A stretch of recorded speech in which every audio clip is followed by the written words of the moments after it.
to the G's party at Startup Grind. There we go. Thank you. I've got some shades on today. We are going to have an amazing party.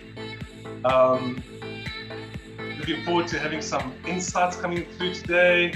We're really excited to be introducing and talking to Ilana today. Yes, we're just going to wait for a few more people to come in. Everybody's voting in. We're going to once again start off with introductions. Thanks to our sponsors. We're going to move over to the interview with Ilana, and then eventually move over to some Q&A afterwards, and some networking. We're going to try networking out on Zoom.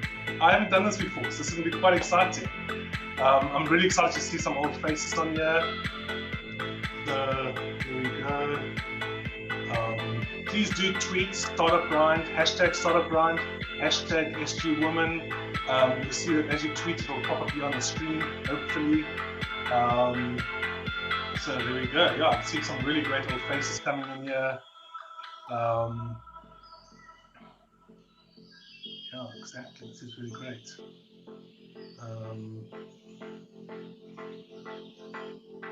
There we go. There's Ilana. You can see she's busy vibing out. This is how we roll. Some nice tunes going. Hey, Stefan. I see Stefan's here. Laura from Payfast. Welcome, welcome. Yo, I'm seeing Mark Lawrence. Nice to see you. Guy Thompson. Hey, Gwen. I haven't seen Gwen in forever. It's so good to see you, Gwen. Nice to have you with us. Alea, I met Alea earlier today. She was on our other Startup Grind event. And I see she's joined us today, studying her thesis on entrepreneurship and stuff. Really incredible stuff that she's doing from Cape Town. Oh, this is amazing. There's some really great people coming through. This is really great. Yeah, there we go. I'm just going to give it another moment or so where you can come in. What I'm going to do though, we're going to start off. We have got some insights and some things to do. So what I am going to do now is I'm just going to go to music and play that out. And we're going to move over to our SG Women. So this is SG Women's Month. You know, I'm going to, let me quickly find what is going on here. There we go, get rid of the glasses. Hey everybody, it's good to be back here. Yes, it's SG Women Month, so I'm just going to introduce you to SG Women's Month.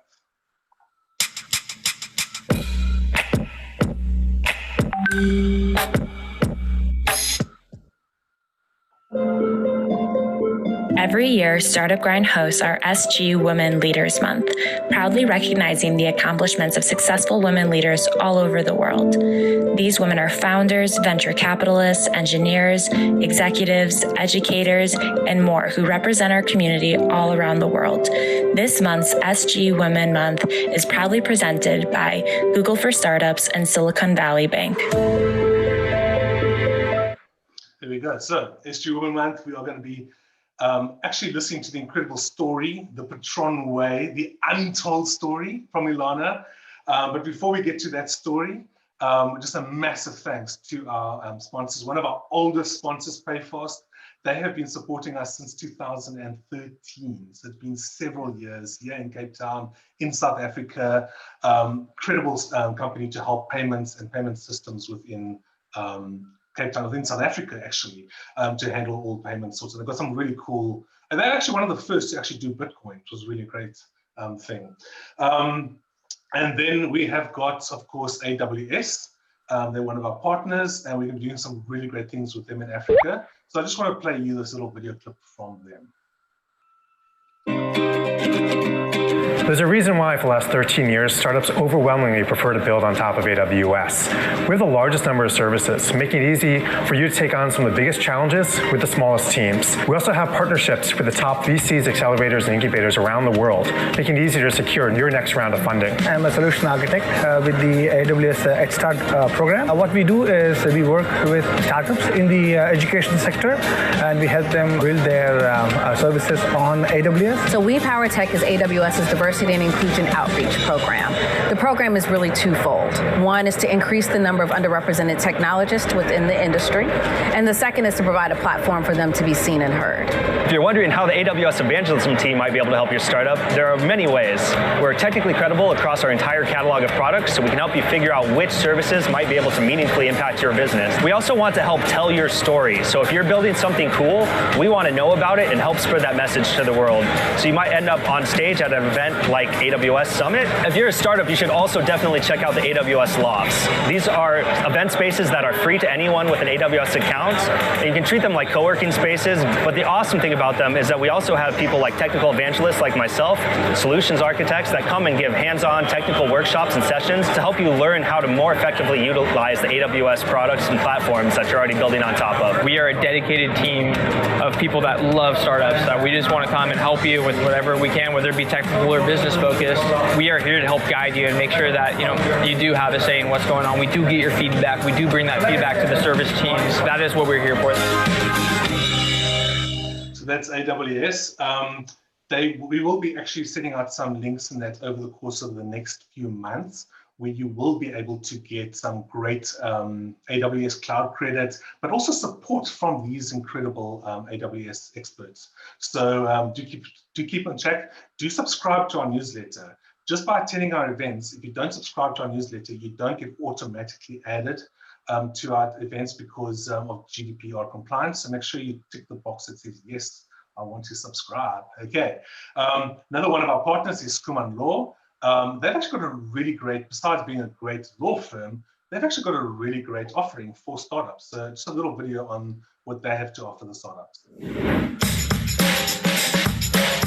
The Skuman Law SME Self-Service Desk is the first solution of its kind. Whether you're an SME or larger organization, this is an innovative, professional online resource.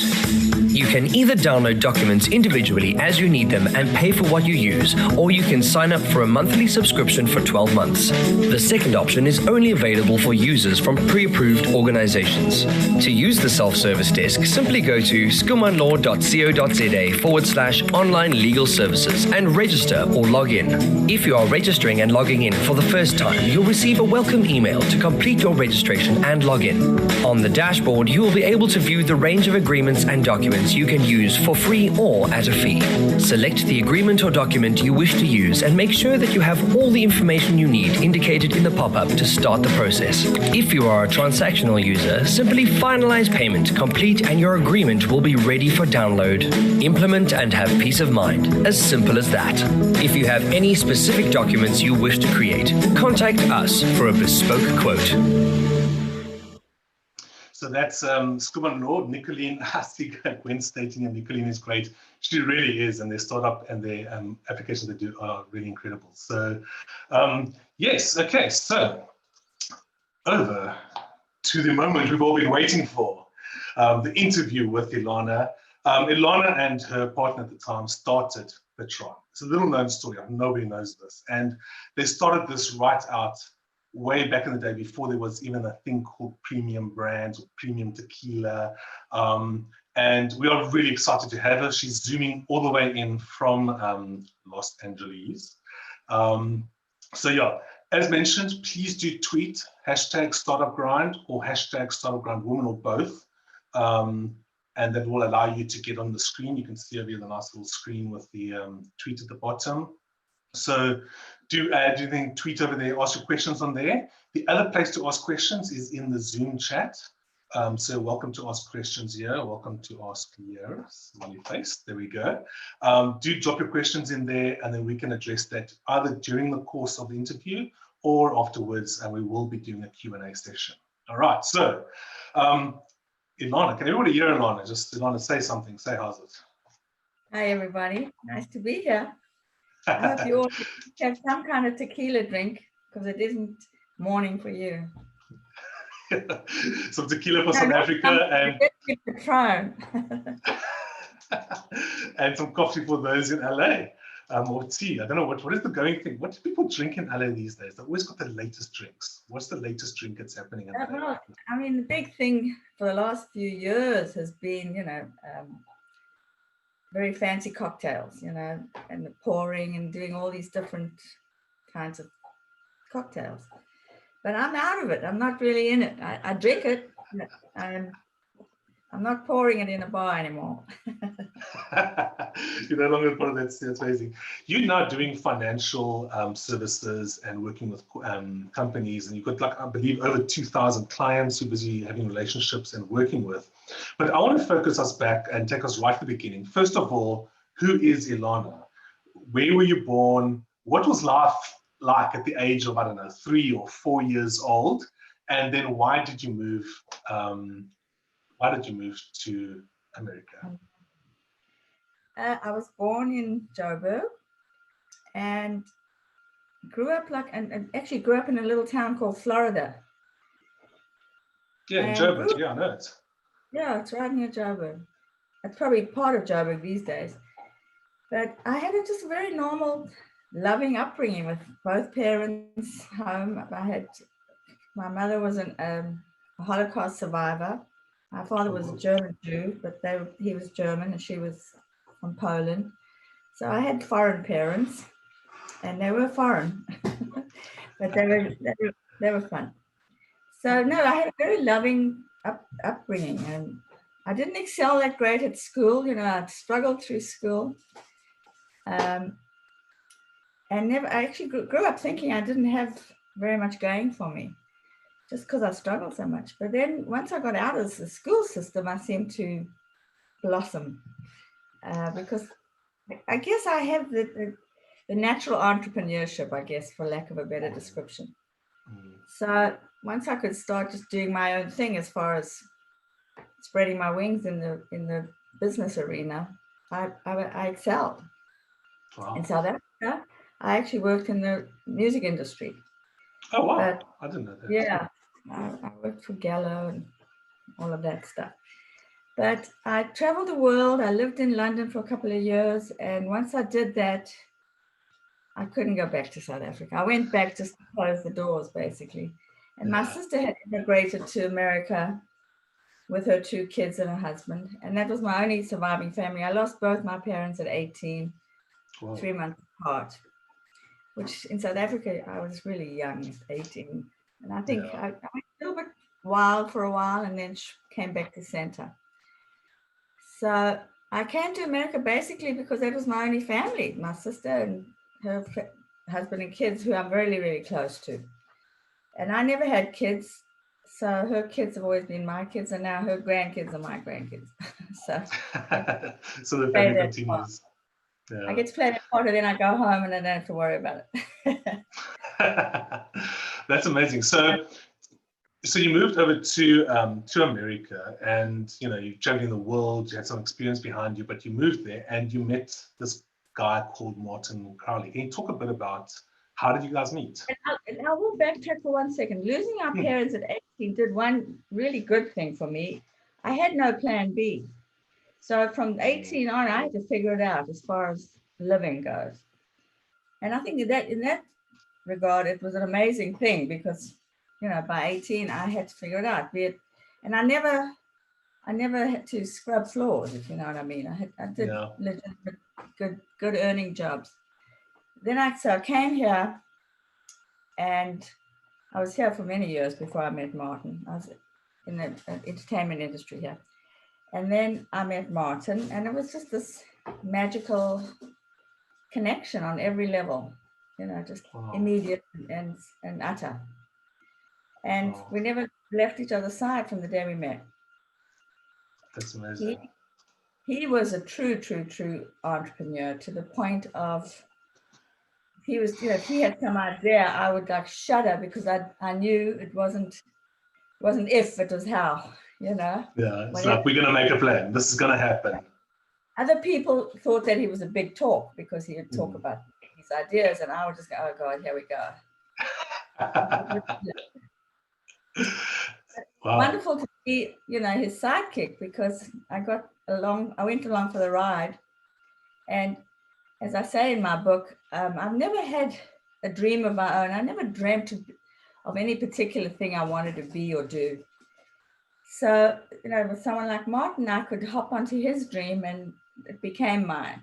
So again, I say that at the very beginning of my book, that to anyone that doesn't have a dream of their own, you know, jump in with both feet on someone else's if you like it, which is what I tend to do that. It's interesting. It's not many, I don't, you know, most founders or people I speak to, they're always like, oh, I had this very precise dream. This is what I wanted to go. And I worked my, you know, really hard to get there. You're very solid. You're the person that goes, well, actually, I just went with what life gave me. And, I read through the book, and it's the positivity of everything that you've been through and remaining positive the entire way. It seemed to be the core thing that got you through a lot of dark times, but also is what made the success. Is that, you know, would that be something you'd say? Well, I think the first thing in business and actually in life, and I try to subscribe to it always, and then that is honestly to be in the moment, and particularly in business, because no matter what you're trying to, you know, we never had a goal that we were trying to reach. Obviously, the loose goal was some sort of success, but we weren't trying to be X, Y, or Z. But we were responding to whatever was happening in the market and to us at that time. So, you know, a lot of spontaneity happens. That spontaneity actually caused us to be doing things that no one ever did in the industry, unbeknownst to us. We weren't trying to be different. We actually were trying to do it like they did it, but we had no idea how they did it. Yeah. So being spontaneous and being aware and responding to what's happening in the moment is probably the best thing anybody could start off with. I suppose going through what we're going through now with COVID-19 and everything going, like being able to respond to those, the insights or the problems, or just being present and finding your solutions very quickly is what makes or breaks the company. Absolutely.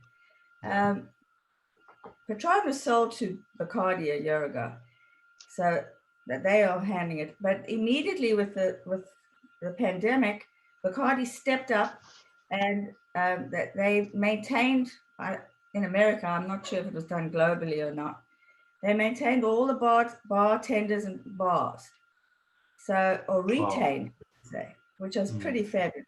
I mean, John Paul Majoria, who was our partner in Patron, he is Paul Mitchell Systems hair care now. He always was, actually. He also, for instance, stepped up to the plate. He stopped production on all hair care and started producing first the hand sanitizers, and whatever was needed in the moment, they did. Wow. Those are the kind of things you would do in any kind of business at any time, you know, be it normal or the. So let's go back to when you actually met Martin. You met each other, and then you came up with you launched the brand. So can you tell me that story of how you met and why you started the brand? We met at a mutual friend of ours. She had a wine tasting. I had heard about Martin for 10 years and grossly did not like him without meeting him, because everything I heard was very decadent lifestyle. You know, decadence is only nice when you're doing it, not when someone else is doing it. So I didn't like him, but I finally met him at her house. And as I said, we just clicked and went home together. At the time, he was recovering from a bankruptcy because he had restaurants, and he had a winery and a hotel, and they were all, I don't know if you remember those days, it was in the 80s, and everything was leveraged. So when one thing went, it just was a domino effect, and he lost $8 million or something. So when I met him, he was very humbled. He was working on a business plan to start an architectural product marketing, where he would go to Mexico and source stone for building houses, for tiles for roofs, things like that. And in that process met John Paul, because John Paul was just getting ready to break ground on his mansion in Malibu. So they became partners. John Paul put up $250,000 for the APM, Architectural Products Marketing, and Martin started that business. And the agreement was that anything John Paul needed to build his house, he would get at cost plus 10. So there was incentive. So Martin, that's what got Martin going to Mexico. And in one of his early trips to Mexico is where he came across Patron. Well, it wasn't Patron, but tequila. He was in that region of Mexico and driving through the agave fields. And he was stopping, just to break the monotony, he was stopping at any tequila factory that they went by. And Sierra Leguas was one of them. And when he walked in there, it was like nothing else he had seen. It was like nothing else he had tasted. They still had donkeys going around in the Tahona pit, macerating the agave. And it was clean and quiet, and it was just some kind of calm vibe. Anyway, he brought some of that home, just a plain old bottle. And me, like millions of other people, had gotten really sick from drinking tequila. So the mere smell of it would have me gagging. When he came back and he wanted me to taste this, and the first bottle he brought home had a dead fly in it. And he actually convinced me it was Spanish fly, so I wanted to eat the fly. Spanish fly. No, I didn't eat the fly, though. We took it out. And he said, taste this. I went, oh God, please don't ask me to taste that. I'll heave at the smell. He said, no. And I said, oh, please don't ask me to shoot that. He said, no, you're not going to shoot this. And he poured it into a big brandy snifter glass. And he said, just sip it slowly like a cognac. And I took one sip and I went, wow. And that became synonymous with Patron. Everybody that tasted went, wow, because to that point, no one had ever tasted 100% agave tequila. So tequila was nothing you tasted, you just shot it back to get drunk. And you better figure that well, otherwise you get really sick, So it was not good. Joe wants to know what year about was this? 1988, 1989? About 88, 89, yeah. Okay. Well, yeah. I heard a story that the original reason for the tequila, lemon, and salt was about the Spanish flu. I don't know that story. No. I think it was how else to get it to go down? It tastes like gasoline. It burned and it tastes like you had to do something. Yeah, I read interesting. I read in the one part. For body shots too. Of course. I believe that's in with the Spanish flu, the doctors prescribed a shot of tequila, and to take it down nice, like you say, to make it go down, you follow that with lemon and salt. Okay. Because apparently this tequila would help against the Spanish. I mean, whether it did or didn't, who knows, right? But that was the story. So, but at that time, everybody was doing, like you said, was not doing pure agave tequila.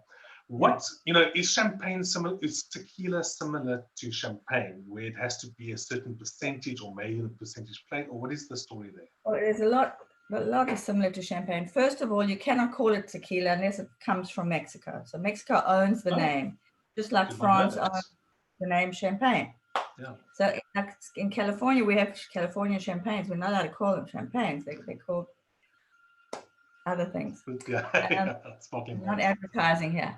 So that's number one. And then number two, in order to call it tequila, it has to have at least 55% agave in it. Okay. So ours was 100% agave. And I mean, since then, I think most of the tequilas are 100% agave. That Cuervo still has. And the reason for that, was it just because it was a cheap brand and they wanted to keep the costs low? Or was there other reasons for it to be that most of the brands at the time were not 100%?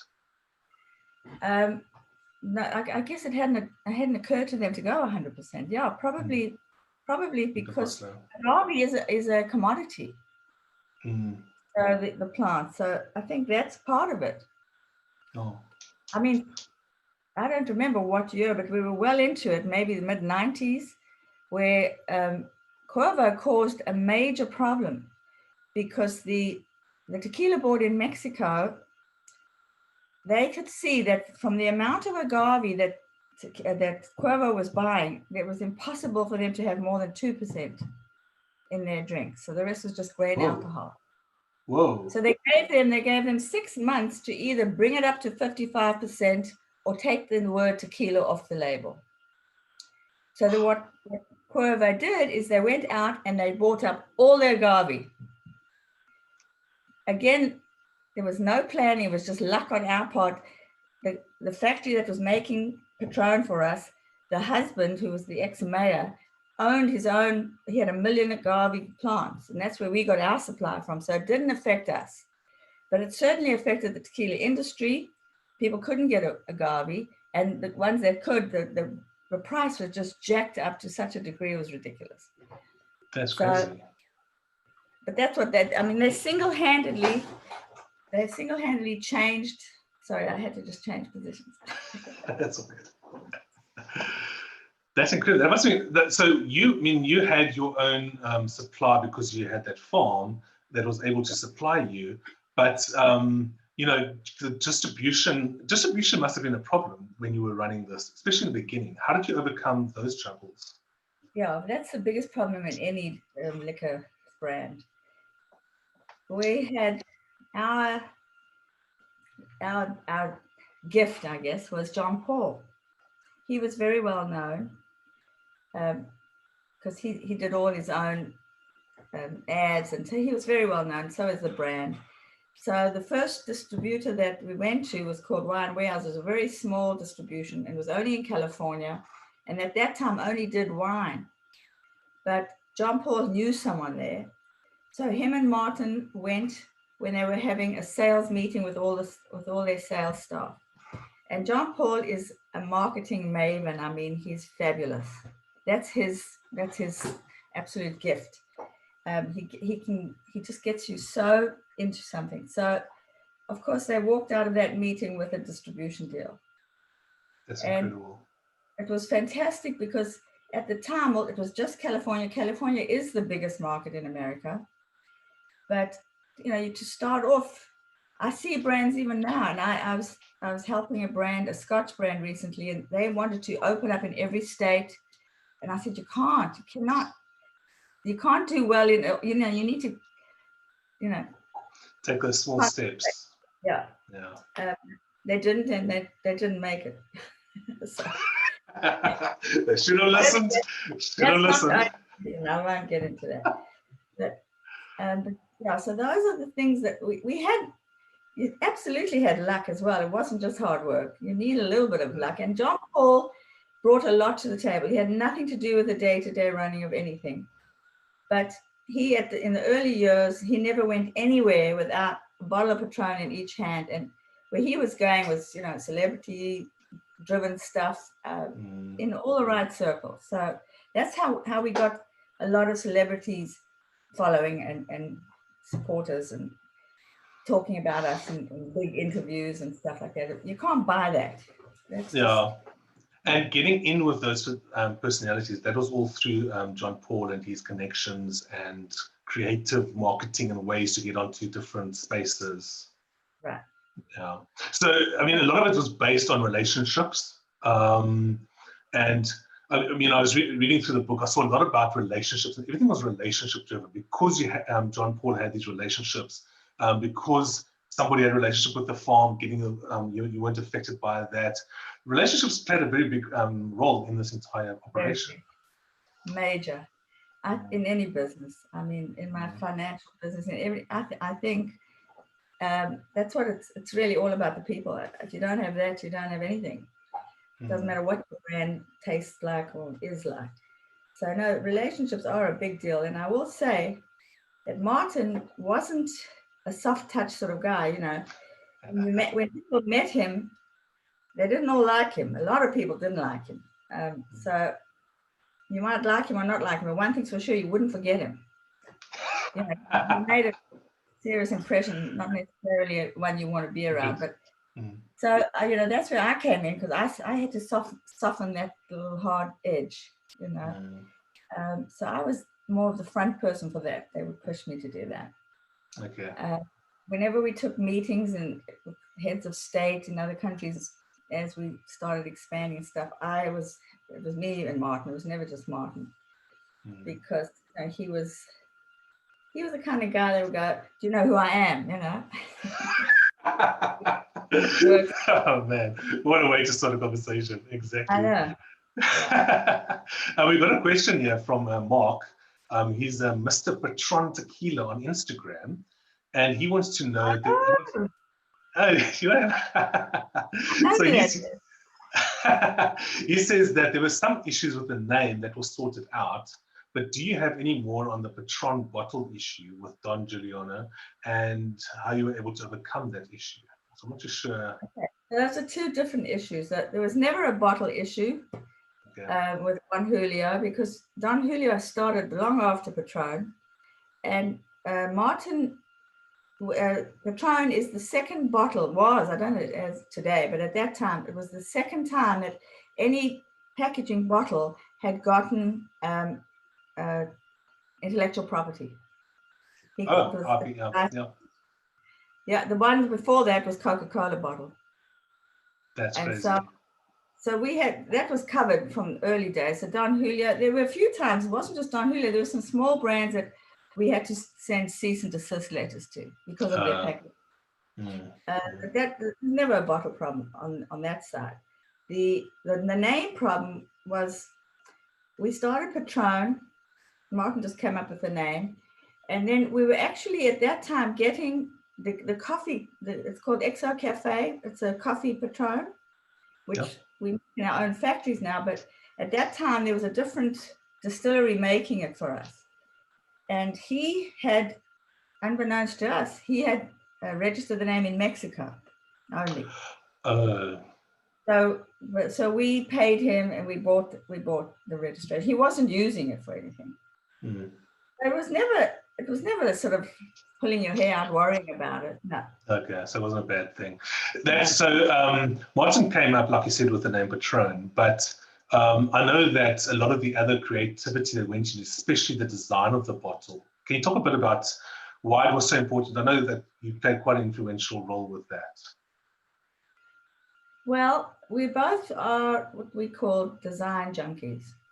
So, because when he came back with that first bottle, it was just in a plain old bottle, but he had gone to a glass blowing factory and gotten some bottles. And there was a very bastardized version of what Patron bottle looks like today. It was sort of square. It was fabulous, I think. And the bottleneck was almost phallic. It sort of went off a little bit to the side, you know. And that's really where it started. And we started refining that particular bottle. But it wasn't, we didn't design it from scratch on a piece of paper. We took bottles, we said, I want this, and then do this over here. And working with the blower so you can do whatever you want. That must have been quite an interesting experience. I mean, when you started this, you had no idea about tequila or bottles or manufacturing. So it must have been quite a learning curve that you went through. All the way through. You never get to the other side either. Yeah. And what do you think? I mean, you must have had a lot of issues. Can you talk to one or two stories of supplier problems or distribution issues, or that you came through? I'll start off with packaging. Because each bottle was hand blown, they weren't identical. So one time our shipment got stopped at the border because some bottles looked like they had less liquid in it. So the customs stopped all that. The tequila board got on us, but they had the exact same amount of liquid in it. It's just some bottles looked fuller than the others. Not to mention the cork problem, because we had to have 9 different size corks because of the neck. 9? That's crazy. At that stage, yeah. And then at some point, we figured out for the glass blowers to blow into call it a mold, a sizing mold, so that each bottle would be pretty much the same. Because what happened also, what the customs didn't like, is some of the bottles looked so full that, they're being trucked from Mexico to California. In the heat, it could blow because there needs to be a certain amount of air. So, because it expands in the heat. So all of that, those are little hitches along the way you have to overcome, We ordered one lot of cork tops and we couldn't use them because they didn't fit. So yeah, we had that. And then the supply of the finished tequila was an ongoing battle, because doing business in Mexico is a complete different culture. You know, there's a lack of trust. They do not trust. So every month or two, there'd be something else that Lucretia, the woman that ran the factory, would call and scream at Martin and be all insecure about, or, you know, so she would stop supplying for 3 weeks or something like that. But I mean, from the day we started with them, we signed on for the entire production. So, I mean, if she's not going to sell to us, what you're going to do? And we did not sell Patron in Mexico for many years at the beginning, because we were worried about the gray market. So she couldn't sell it there either. And we owned the name everywhere in the world. So that's crazy. That was really an ongoing battle. So right till the end, when Martin died, they had stopped supplying Patron. There was no Patron made for about 1.5 years, right when the Patron was building their own distillery. How did you supply the stopped supplying, market? And I don't think they've ever sort of gone back to good terms again. Oh, wow. And also on the bottles, you had the numbering system. Whose idea was that? Martin's. That was Martin's. And they're still numbering them today. That's incredible. So I know they become quite collectors. Each bottle was hand numbered and signed by Francisco Alcaraz. He was the he is still runs the whole factory. He's, what do you call him? Whatever. Not the winemaker, but the tequila maker. yeah, he's a tequila maker. Yeah. That's amazing. He's a man, yeah. Was the idea always to make it handmade, and because I mean, I believe there's like 60 hands touch this bottle in the process. Was that from the get-go? Was it, this has to be handmade, this has to be genuine, this has to be 100% agave? Was that the intention from the start? Yes, 100%. And I'll tell you a little side story. On our fridge, Martin and I, we had this little cartoon. And it was, I forget what the characters was, but you see this husband eating a pie or something. And then he says something, wow, this is delicious, something like that. I don't remember it exactly. And then the third one is the wife with a thing of flour that she's putting into the pie. And he said, what have you put into it this time that you didn't put before? And she said, love. And that's stayed with us. And that's really something that stayed with us in all avenues of our life. And so that's why every hand that touches it, if you go to the Patron, if you're lucky enough to go to the Patron Distillery, the new one that they own now, which I went to a few years ago for the first time, Martin designed it with Francisco and never lived long enough to see it built. But it's phenomenal. I mean, you could eat off the ground anywhere in the distillery. It's built like this old hacienda, thick stone walls. It's gorgeous. Yeah. They also have a hotel which you have to be invited to. Oh, thank you. Thanks for the invite, Ilana. Yeah. Every single person that works there has a smile on their face.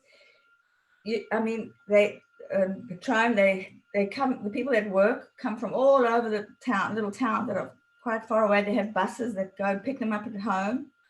And when they leave, at the end of each shift, when the buses are leaving, all the staff that are there stand outside with their phones and their lights on, and they say every day for every shift, right? Wow. They have, they even have a half shift where the people can work for 4 hours for the mothers that have kids but want to work and can't work a full day. Mm-hmm. They make compost from all of the waste. They make it into compost and they give it to all the surrounding towns, and so everybody is gaining from it. Everybody's happy. That you should see. They have a beautiful little chapel in there for the staff. It's very Roman Catholic. They have a chapel in the. I think I haven't been into a restaurant that looks as good as their lunchroom. That's incredible. And it has the services, and they have chefs there full time, so that every little person that touches any bottle is so happy and is filled with love, really. And you can laugh at it, but I think it does make a difference. Mm. I mean, you That's go into the incredible. labeling where the bottles are coming off and they're labeling it by hand, and like the person that's putting the label over the cork, she's only allowed to do it 1 day a week because it's all on her thumbs. Someone else has to do it another day. I mean, those are the kind of things that they take care of everything, everybody. So people want to work there. Wow. And it's in the bottle when you drink it, I promise you. At the end of the day, that's what comes through. That's what made with love. That's so true. Yeah. I love it. Unfortunately, though, the relationship between you and Martin, could you say, changed. Can you talk a bit about that and what happened, and what happened consequently to you writing the book? Well, I guess a short version would be that Martin got drunk with success. He really did. He started thinking he was larger than God, and mentioning things like that. I mean, it was definitely a change, but with all due respect, he dumped me, even though I noticed that. I didn't leave. But I thanked him after that because we had grown apart.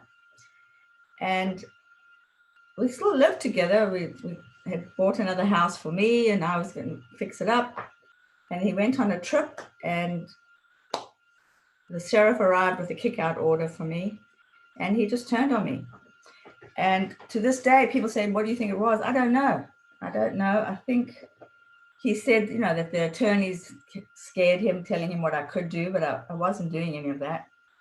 So he just went crazy, and to protect everything, I didn't go after him. He got me kicked out. So I was literally in the protect mode. And I had given up my business, my financial business, maybe 2 years before that. And I just wanted something for what I contributed. And his attitude was that he really didn't do anything. So it got into a 3-month jury trial. And the avenue they chose, which was disgusting, I was in Santa Barbara at the time, which is a small community. And so he made up the story that I was a methamphetamine drug addict and sex fiend, mind you. I don't know why a sex fiend come into it, but I guess they wanted that. So it was a sensational trial that was ridiculous. And they were really attacking the core of who I am. Nothing to do with money at that point. So I was just trying to retain some sort of dignity, in the process, get whatever my share, whatever the court thought I was due. And after the 3 months, in the closing statements, his attorneys were saying, and the whole trial was what they call, what do they call it? Where you can't discuss any figures. What's it called, damn it? A non-disclosure or? No, it's like it's got a name, but because of the size of Patron and this, where the courts we were in, they got this ruling that we could not discuss any figures. This court and this jury was just to decide, am I due something or not? If they came to the decision that I was, there was going to be a whole second trial to decide how much. Oh, wow. So that's how the whole trial was. And then in the closing statements, where you can't object, his attorney is saying, this woman wants 50% of everything he owns, which is not true. So my attorney got up and said, remember, this is a bifurcated case. That's what it's called, bifurcated. Oh, okay. It's bifurcated. There are no figures. There are no amounts. Just decide if she's due something or not. And they went into deliberation. And then the second day, they sent a question out to the judge saying, they're confused because all the way they don't know anything about figures. And then she said 50%. So the judge and the two attorneys from each side argued in his chamber that whole day how he should answer it. And the way he answered it, he just said, you need to just use with whatever information you have. When they got that answer, 2 minutes it was over. They came out, they said they were not able to serve justice. So because they couldn't say I was due 50% because they didn't know what that was. And that's what happened. So we were in this, we went straight from that going into the appeals process, and then Martin died. Oh, I see. Don't mess with me because you will die. Do not mess with Ilana. Okay, I better choose my words very carefully now. Because he was a very, very creative guy. I learned a lot from Martin. So I just... Wow. Laura Robertson Party. So one of the things I wanted to ask about is your current business now. What do you actually do, and how did you manage to build that up over the last few years? I started that also in the early 80s. It's a financial financial services, but I deal almost 100% exclusively with school employees, teachers, and anyone that works for school district, because here, if you're working for a school district or a non-profit, you can shelter a large portion of your income in a tax-sheltered annuity. And that's my niche in the marketplace. They're called 403Bs here. And so it goes through their payroll department.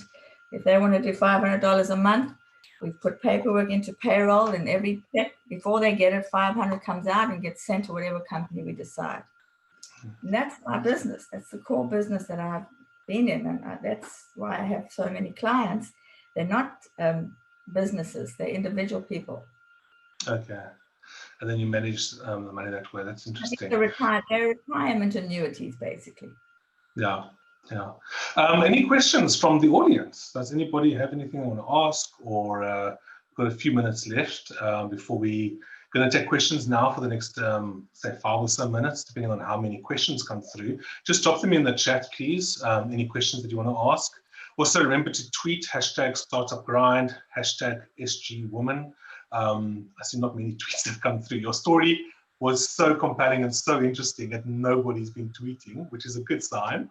But what we're going to do is we're going to just take a few questions if anybody does have, so ask your questions, and then we're going to end off with going into a breakout session. So we're going to break out into breakout rooms for 2 to 3 minutes at a time and get to meet people. So, okay, we've got some questions coming through here, which is, how was Patron and you as Gringo accepted into the Jalisco, or some questions, Jalisco tequila making company?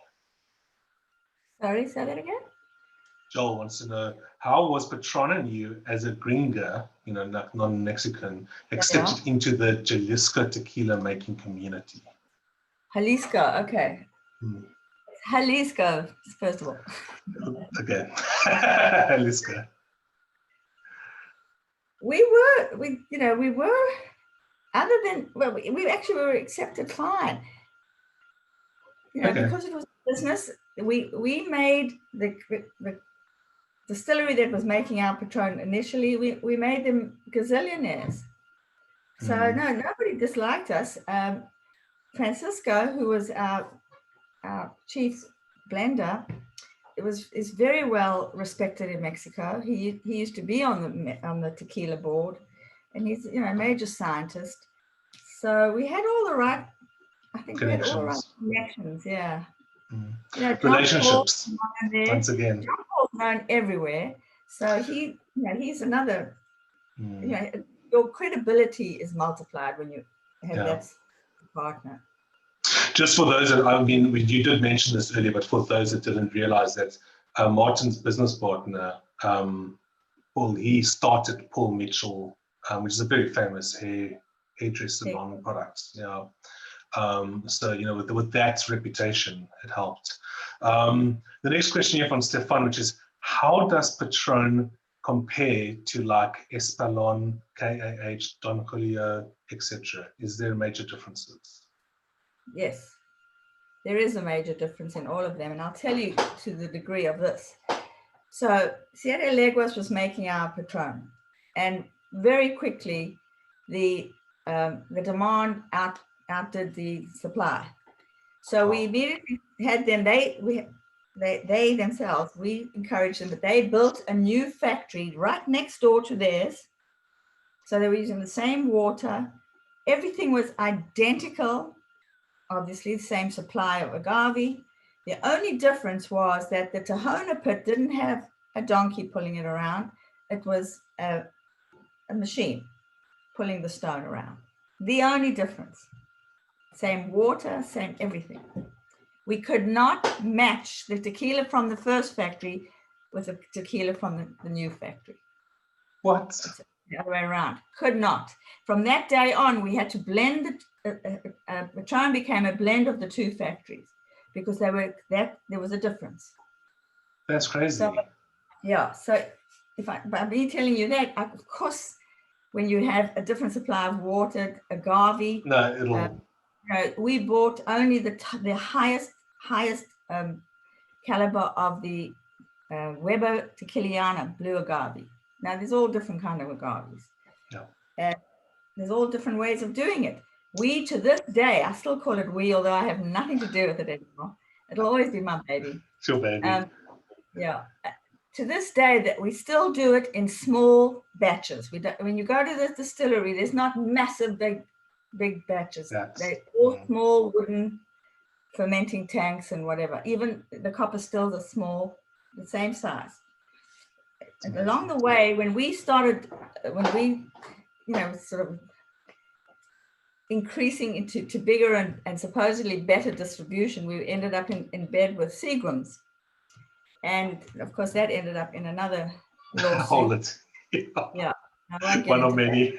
We did, part of the deal was that we were just starting to build our own factory and they wanted to be in part of that. So they took over. And Francisco designed it. They would not do it that way. They made these huge tanks, because it had to be big. And when they came up, when they finally made tequila, we had a tasting at John Paul's house and we couldn't use it. We could never use any of that tequila. First of all, it tasted like they had burnt the agave, but it just had nothing to do with our taste. And that became the beginning of the end with us because their attitude was, it doesn't matter what you put in the bottle, it's the people are buying the label. And we said, no, it does matter, you're not buying that. So that was the end of our good relationship with them. Sure. Another question here from Terence, which is, can you please provide some feedback on how niche brands can replicate Patron's international strategy? We could have a whole session on that one. Yeah. I don't think you can follow any predecessor, even if you're in the same industry. Again, you have to be, because what we did and how it got the attention in that and at that time, it would not work today. Because today everything's niche or everything's premium, top shelf, and when we started, people laughed at us. Said, no one's going to spend $50 on a bottle of Patron. How much does Patron sell for in South Africa? I have no idea. I actually don't know. Yeah, it's not cheap, I can tell you that. Right, but it's not the most expensive brand here by a long shot anymore. Patron has some that are $7,000 a bottle, but that's not the ones I'm talking about. But at that time, all of that got the attention. We were selling lifestyle. It was a change in lifestyle. This is how the celebrities live. Everybody wants to emulate that. So we were selling lifestyle. It's nothing you're telling people. You have to do it. You have to be it.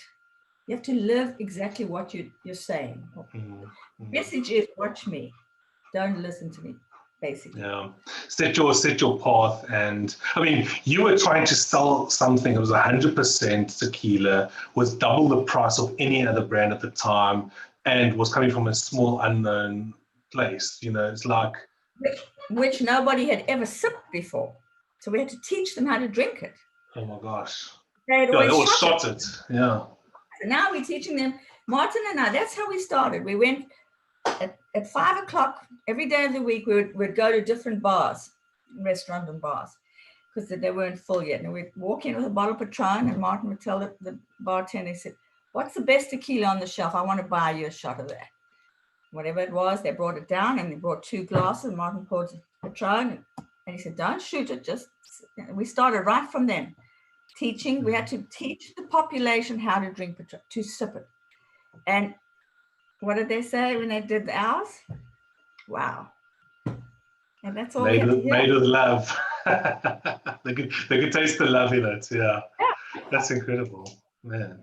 Wow. You have to show people, not talk about it. Thank you. This has been really insightful. We're going to go into breakout sessions now. So I'm going to switch that off, stop the share. So now we can see everybody. On the very